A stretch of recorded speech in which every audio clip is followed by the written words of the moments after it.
Bonjour et bienvenue sur la chaîne des Fous de Normandie. Aujourd'hui, on va s'intéresser à cette étude dont vous trouverez le lien dans la description de cette vidéo comme d'habitude. Alors une étude, moi que je trouve intéressante et qui s'intéresse au lien entre santé mentale et risque d'infection et risque de décès par SARS-CoV-2 et Covid-19. Alors la question elle est toute simple, ils ont pris une base de données nationale en Corée, ils ont cherché à savoir si les personnes souffrant de troubles psychiques en général étaient plus à risque d'attraper le SARS-CoV-2 et donc potentiellement, si le SARS-CoV-2 devient pathologique, de souffrir de la maladie Covid-19.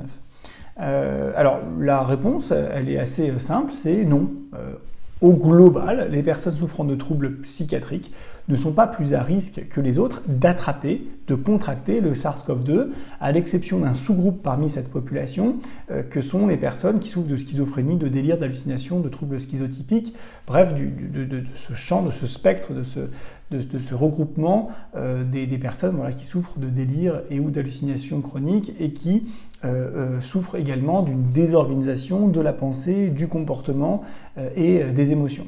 Alors ça se comprend aisément, de par d'abord la plus grande difficulté à appliquer et à avoir accès aux informations concernant les mesures de prévention, d'une part, et puis aussi de par le mode de vie parfois des personnes qui souffrent de ce type de trouble psychiatrique. Donc c'était relativement attendu. La question ensuite qui se pose, c'est est-ce que les personnes qui souffrent de troubles psychiatriques en général, sont plus à risque de mourir une fois infectées par le SARS-CoV-2 et une fois déclarée la pathologie Covid-19? Eh bien la réponse est oui, et pas qu'un peu, 2 fois plus de risque de mourir du SARS-CoV-2 via la Covid-19 quand on souffre d'un trouble psychiatrique par rapport à la population générale, évidemment en comparant ce qui est comparable, en corrigeant évidemment les différents biais possibles. Alors, à quoi on peut attribuer ça? Eh bien, les auteurs, évidemment, nous rapportent ce qui est relativement connu dans la littérature scientifique, c'est que d'abord, les personnes souffrant de troubles psychiatriques sont de manière générale en moins bonne santé physique en général.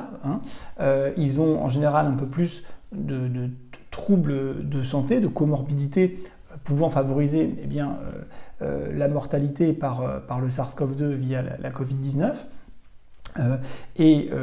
Certains aussi médicaments peuvent diminuer l'immunité, d'autres peuvent aussi peut-être l'augmenter, mais en tout cas certains médicaments pourraient peut-être diminuer l'immunité. Ils se sont posé la question de certains antipsychotiques, mais ils n'ont pas trouvé de corrélation franche entre la prise d'antipsychotiques et l'augmentation du risque de mortalité. Ils n'en ont même pas trouvé du tout, donc ils mettent cette hypothèse entre parenthèses. Elle n'est pas, en tout cas, elle n'est pas démontrée à ce stade du tout.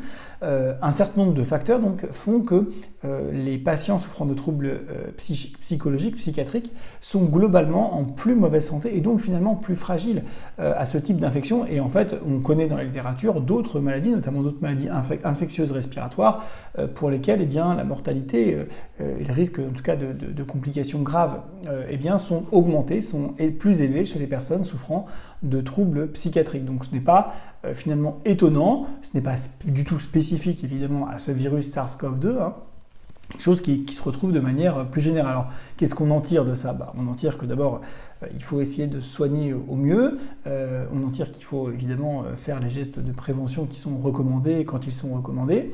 On en conclut également qu'il y a un rôle des psychiatres à essayer de particulièrement insister auprès de la population qu'ils reçoivent concernant ces gestes barrières, lavage de mains, masque quand c'est nécessaire, etc., etc.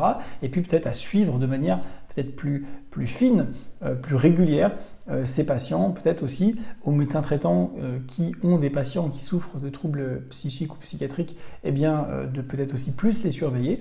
Et puis tout simplement pour les patients eux-mêmes, parce qu'ils sont les premiers concernés, ils n'ont pas besoin de docteurs forcément pour tout, ils peuvent aussi faire attention eux-mêmes, leur dire attention, vous avez peut-être un profil un peu plus à risque que les autres, vérifiez vos comorbidités, vérifiez vos troubles associés, soyez très prudents, et puis voilà. Mais rien finalement que vous ne sachiez déjà. En tout cas, je trouve que l'étude était intéressante. Elle ne fait malheureusement que confirmer ce qu'on sait du surrisque de mortalité des personnes souffrant de troubles psychiques en général quant à certaines infections, et notamment à certaines infections respiratoires. Écoutez, j'espère que j'aurai des vidéos plus rigolotes pour ce début d'année 2021. Et puis, écoutez, j'espère que vous prenez bien soin de vous. Et moi, je vous dis à très bientôt dans une prochaine vidéo. Vous avez le moyen de prendre en charge votre santé, vous avez les moyens de faire les gestes barrières, et en faisant tout ça et en vous prenant en charge, eh bien, vous avez les moyens de résister. Donc il n'y a vraiment aucune raison de paniquer ou de s'inquiéter. Vous avez les données, vous avez les moyens de faire attention à vous et de vous soigner. Je vous dis à très bientôt. Bye.